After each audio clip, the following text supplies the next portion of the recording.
ናይቲ ዓሌት መራሒ ወዱ እዩ ነይሩ። ቅድሚ 20 ዓመት ዝነበሩ ማሕበረሰብ እዮም። ወዱ ንመጀመርታ ግዜ ምስኦም ክሃድን ይወፅእ። እቲ ሓለቓ ካብ መሬት ጭቃ ልዕሉ ትኩስ ኮተ ምዃኑ ከለሊ ይፍትን። ድሓር ኩሎም ነቲ ጭቃ ካብ መሬት እናልዕሉ ናብ ገጾም ክቐብዎ ይጅምሩ። ናብ መሬት ለጥ ኢሎም ሃድነኦም ክጽጉዑ ይጅምሩ። ኣዝዮም ብዙሓት ዝበሃሉ እኩባት ጎሽ። እቶም ዓሌት እውን ኣዝዩ ጠሚዎም ዘሎ። ካብ ምጥማዮም ዝተበገሰ ጻጽ እውን ከይተረፈ እዮም ክላኦም ጀሚሮም። ናይቲ ዓሌት መራሒ ምልክት እንትቦም ካብ ዝነበረው ተስዮም ነቲ ሒዞሞ ዝነበሩ ናይ ዕንጨት ጦር ይውርርዎ። ነዞም ንኽትሪኦም ዘፍርሑ እኩባት ጎሽ በዘይገለ ፍርሒ ብወነ ክቃለሱ እዮም። እቲ ዝሰንደይዎ ጦር ኣንፈቶም ንኽስዕቱ ይገብሮም። ድሓር እቶም ጎሽ ኣንፈቶም ቀይሮም እናጎዩ ከለዉ ገደል ይቕበሎም እሞ ይሞቱ። ኣብዚ ግዜ ግን ሓደ ዓብዪ ጎሽ ገፂዮ ዝር እሞ ነቲ ናይቲ ዓሌት መራሒ ወዱ ኣብ ቀርና እንጠልጢሉ ሒዝዎ ይኸድ። ኣቦ እውን ነዚ እንትርኢ ጦር ይውርረሉ፣ ግን ኣርፊዱ ነይሩ። እቲ ጎሽ ኣብ ኣፍ ገደል እንትበጽሕ ነቲ ቆልዓ ይውርሮ። ኩሎም ደድሕሪ ኣቦኡ ክጎዩ ይጅምሩ። ወዱ እውን ኣብ ሓንቲ እምኒ ተንጠልጢሉ ህይወቱ ንምድሓን ክቃለስ ይጅምር። ነቲ እምኒ ሒዙ ግን ክጸንሕ ኣይከኣለን። ኣቦኡ ዳርኣዩ ናብ ገደል ይጸድፍ። ኣቦኡ እውን ወዱ እንትሞት ልቡ ተሰይሩ ካብ ምርኣይ ወፃእ ካልእ ኣማራፂ ኣይነበሮን። ከም ዕድል ገይሩሉ ግን እቲ ቆልዓ ኣብ ሓንቲ ጸባብ መንገዲ ትመስል ገምገም ገደል ወዲቑ ይተርፍ። ኣቦኡ ሞት ወዱ ብዓይኒ ምርኣይ ከቢድዎ ክኽተሎ ይቃለስ፣ ግን ናብቲ ገደል ንምውራድ ዘይሕሰብ እዩ ነይሩ። በቶም ኣብኡ ዝነበሩ ዓሌት ተስሒቡ ይወጽእ እሞ ነቲ ዓሌት ድሕንነት ንክበሃል ሞት ወዱ ተቐቢሉ ክብርትዕ ከም ዘለዎን ከምኡውን ክምለሱ ከም ዘለዎም ይነግርዎ። ናብቲ ገደል ታሕቲ ወሪዶም ዝከኣሎም ምግቢ እውን ይወስዱ። በተሽዓ ምሸት እውን ጾም ፈቲሖም ክንብል ንኽእል ኢና። ምኽንያቱ ንብዙሕ ግዜያት ብምግቢ ስእነት ዳተሳቐዩ እዮም ጸኒሖም ነይሮም። ኣቦኡ ድማ ነገር ወላድ ኮይኑዎ ተስፋ በዘይምቑራጽ ሙሉእ ለይቲ ሽም ወዱ ክጽውዕ ይሓድር። ብዘሕዝን ኩነታት ግን ምላሽ ወዱ ክረክብ ኣይከኣለን። ስለዚ እቲ ዝነበሮ ኣማራጺ ሞት ወዱ ኣሚን ኢልካ ምቕባል እዩ ነይሩ። ነቲ ሓቂ እንትቕበል ልቡ ተሰይሩ ናይ መዘከርቲ ሓወልቲ የቐምጠሉ። ሞት ወዱ ምቕባል እውን ተፈጥራዊ ግዴታ ይኾኑ። ግን ንሶም ዘይተረድእዎ ነገር ወዱ ክሳዕ ሕጂ ኣይሞተን። ህይወት ካልእ ዕድል ሂባቶ እያ ነይራ። ብኽፉእ ዋላ እኳ እንተተጎድአ ኣብታ ጸባብ መንገዲ ትመስል ጫፍ ገደል ርእሱ ስሒቱ እዩ ዘሎ። ዝቖሰለ ስጋ ዝሰሓቦም ሸላ ሰማይ እውን ኣብ ዙርያ እቲ ከባቢ ዳዘሩ እዮም። ሓደ ኳኽ ናብቲ ቆልዓ ይመጽእ እሞ በቲ በሊሕ ኣፉ ከንፈሩ ይወግኦ። ሕማም እንትስምዖ ይደቅሕ። ነቲ ኳኽ እውን ጎቲቱ ይውርውሮ። ናብ ታሕቲ ትጥምት ብፍርሒ ሽም ኣቦኡ ክጽውዕ ይጅምር። ግን ወላ ሓደ ሰማዕ ኣይነበረን። ስለዚ ካብ ዝተጎድአ ኣካል ምጉታት ወፃእ ካልእ ኣማራጺ የብሉን። ንምዝላል እውን ይፍትን፣ ግን ዝኾነ ኣይነበረን። እቲ እምኒ ሒዙ ክጸንሕ ኣይክእልን። ብእግሩ እውን ክድገፍ ኣይክእል ነገር። ኣብ ማእኸል ገደል ተንጠልጢሉ ይተርፍ። ኣንደበት ማስማስታ ዝዓጀቦ ሓያል ዝናብ ክሃርብ ይጅምር። ናይቲ ዝናብ ነጠብጣብ እውን ነቲ ገደል ክመልኦ ይጅምር። እቲ ብዝናብ ዝበስበሰ እምኒ እውን ንመሓዝ ይጸግመሉ። ዓቕሚ ይስእን። ኣብ ልዕሊ ጥሜቱ ድኻም እውን ብኸቢድ ይጸናወቶ። ኣብ መወዳእታት ቆልዓ ከቢድ ውሳነ ይውስን፣ ድማ ናብቲ ውሕጅ ይዘልል። ካብ ዝወደቐሉ እንትነቅሕ ንርእሱ ኣብ ለጥ ዝበለ መሬት ይረኽቦ። ኣንደበት ከቢድ ቃንዛ ይስምዖ። እግሩ ድማ ተሰይሩ እዩ። እቲ ቆልዓ ብዘይ ምቁራጽ ሽም ኣቦኡ ክጽውዕ ይጅምር። ኮይኑ ግና ብምላሹ ኣበይ ዝብሎ ሰብ ኣይነበረን። ድሓር እግሩ እናጎተተ ከም ተመን ብኸብዱ ክሰሓብ ይጅምር። ማይ እንትረክብ ረሳሕ ኢሉ እውን ኣይገደፎን። ድፍእ ኢሉ ክሰቲ ይጅምር። ንሸዕ ዋላ እኳ እንተኾነ ጻምእ ማይ ያረጋግዐሉ። ድሓር ጫማ ኣውፂኡ ዝተጎድአ እግሩ ክርኢ ይጅምር። ዝተሰበረ እግሩ ኣብ መንጎ ክልተ ኣማንእትዩ ኣብታ ትኽክለኛ እግሩ ዝተጎድአትላ ቦታ እንትረኽባ ነቲ ወለም ዝበለ ዓጽሚ እግሩ ናብ ቦትኡ ይምልሶ እሞ ዕንጨት ረብሪቡ ኣሲሩ ክጓዓዝ ይጅምር።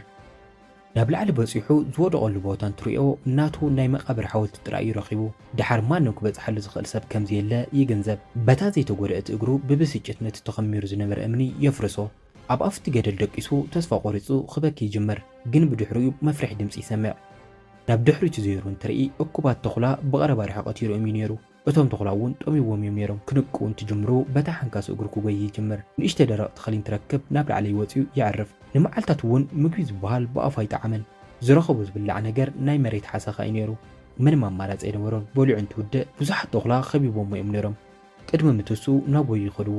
ንሱ እውን ናብታ ዝነበራ ተኽሊ ዳጎየ ይኸድ እሞ ክድይብ እንትብል እታ ሓንቲ ተኹላ እግሩ ትነኽሶ። ንታሕቲ ጎቲታ ክትወርደ እንትብል በቲ ዝሓዞ ካራ ይወግኣ እሞ ትለቆ። ንሱ እውን ቅልጥፍ ኢሉ ናብ ላዕሊ ይወፅእ። እቶም ተኹላ ግን ተስፋ ክቆርጹ ኣይከኣሉን። መልእክቲ ለይቲ ክጽበዩ ይሓድሩ። ብጽባሒቱ እንትነቅሕ እቶም ተኹላ ከይዶም እዮም። እታ ዝተጎድአት ተኹላ ጥራእያ ምስኡ ኣብ መሬት ርእሳ ስሒታ ነይራ። ክሕክማ ስለ ዝደለየ ድማ ንከይትነኽሶ ኣፋ ብገመድ ኣስራ። ድሓር ኣብ ልዕሊ ጥሜቱ ተሰኪምዋ ክጓዓዝ ይጅምር። ክቐትላ እውን ኣይሓሰበን እኳ ደኣስ ቁስላ ክጸገላ ይጅምር። ድሓር ናብ ዋሻ ተሰኪሙ ይወስዳ። ንግሆ ካብ ርቃሱ እንትነቅሕ ግን እታ ተኹላ ነቲ ገመድ ባዕላ ፈቲሓቶ እያ ነይራ። እቲ ቆልዓ ግን ክንዲ ምፍራሕ ማይ ሒዙላ ይመጽእ። ድሓር ብናቱ ቋንቋ ቀስ ኢሉ ክዛረብ ይጅምር። እታ ተኹላ ዋላ እኳ ዝብሎ ተዘይሰምዐት ዘቐረበልና ማይ ግን ትሰቲ እዚ ግርኑ ድማ ንመጀመርታ ግዜ የቀራርቦም ድማ ደስ ይስነ ናይዚ ቆልዓ እዚ ኣቦ ናይቲ ዓሌት መራሒ እዩ ነታ ተኹላ ተሰናቢቱ ናብ ወለዱ ድልያ ክኸይድ እንትብል እታ ተኹላ ክዳኑ ሒዛ ትስሕቦ ትጅምር ክሕደጋ ዋላ እኳ እንተፈተነ ክትለቆ ግን ኣይከኣለትን ነቲ ተኹላ ካብ ባራ እንትፍትን ግን ክትርሕቆ ኣይከኣለትን እቲ ቆልዓ ንበይኑ ክጓዓዝ ይጅምር ኮይኑ ግና ቁርብ ምስ ከደ እታ ተኹላ ክትክተሉ ትጅምር እንድሕሪት ዳዘረ ንክትምለስ ዋላ እኳ እተገበረ ናይ ምምላስ ሓሳብ ግን ዝነበረ ኣይትመስልን ድሓር ኣማዓድዩ እንትርኢ ኣብ ታሕቲ ዝህደኑ እንስሳታት ይርኢ ድሓር እቶም እንስሳ ናብቲ ቆልዓ ዳጎዩ ትመፁ ፈሪሑ ነቲ ጦር ወዲሩ ሒዙ ደው ይብል እታ ተኹላ እውን ክትሕዞም ኣይከኣለትን ናይቲ ቆልዓ ሓሳብ ብምሸት ናብ ገዛ ምብፃሕ እዩ ነይሩ ኣብ መንገዲ እንትመሸ ግን ሓዊ ኣቃፃፂሉ ኮፍ ይብል ነታ ተኹላ እውን ሽማ ኣልፋ ኢሉ ይስይማ ኣብ ዝቕፅል መዓልቲ እቲ ቆልዓን ኣልፋን ብሓንሳእ ኮይኖም ካድኒ ይጅምሩ ኣልፋ ተሃድን እቲ ቆልዓ ድማ የብስል ሓደ ሻዕ ድማ እንትበርትዓ እቲ ቆልዓ እውን ይሕግዛ ኩል ግዜ እዚ ቆልዓ ቀዲሙ ንባዕሉ እዩ ዝበልዕ ምስግነይቲ ኣልፋ እውን ዝርባባ እናንጠብጠበት ክሳዕ ወልዑ ዝውድእ ትፅበዮ ምሸት ድማ ካብ ኣራዊት ትሕልዮ እንትወግሕ ድማ ሰዓታት ተፀቢያ ከም ኣላረም ተቐስቅሶ ሰውነታት ሓሲባ ስለ ዘይትፈልጥ ጨና ድማ ይኸብዶ ክሓፅባ ወሲኑ ናብ ሩባ ሒዝዋ ይወርድ ግን ንበይኑ ኣትዩ ኣልፋ ግን ሕነቐኒ እምበር ኣይኣትያ እናበለት ትጎይ ንሱ እውን ካልእ ኣማራፂ ኣይነበሮን ሓኒቑ ናብቲ ሩባ ይውርውራ ምስ ተሓፀቡ ዓሳ እንትርኢ ተሃድም ትጅምር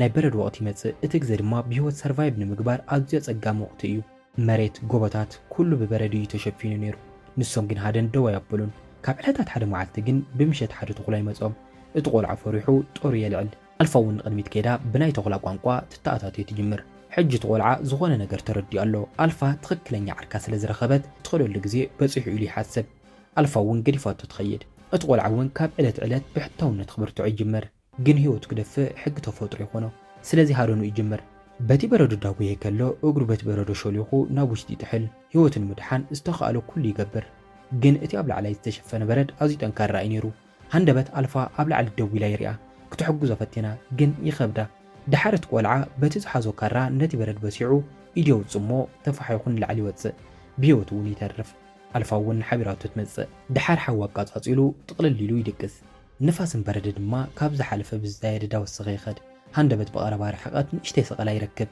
ብጣዕሚ ተሓጒሶም ንቕድሚት ዳጎዩ ሓገዝን ክሓቱ ይኸዱ ኮይኑ ግና እቲ ኣብኡ ዝነበረ ሰብኣይ ብበረድ ተሸፊኑ ሓወልቲ መሲሉ ደሪቑ እዩ ነይሩ ዳተፃደፈ ናብ ውሽጢ ዝብላዕ ክደሊ ይጅምር ኮይኑ ግና ዝብላዕ ይኹን ዝለሓስ ኣይነበረን እቲ ቆልዓ ንመዓልታት ዝብላዕ ነገር ብኣፉ ኣይጣዕምን ዋላ እኳ ብሕስም ጥሜት ተተሳቐ ንቕድሚት ምድፍኡ ግን ደው ኣያበለን ሃንደበት እኩባት ኣራዊት ንቕድሚት ይፀንሕዎ ከሳድድዎ ድማ ይጅምሩ ክልቲኦም ናብ ዋሻ ኣትዮም ይሕብኡ ትንፋሶም ዳተቆራረፆም ናብ ደገ ከመዓዱ ይጅምሩ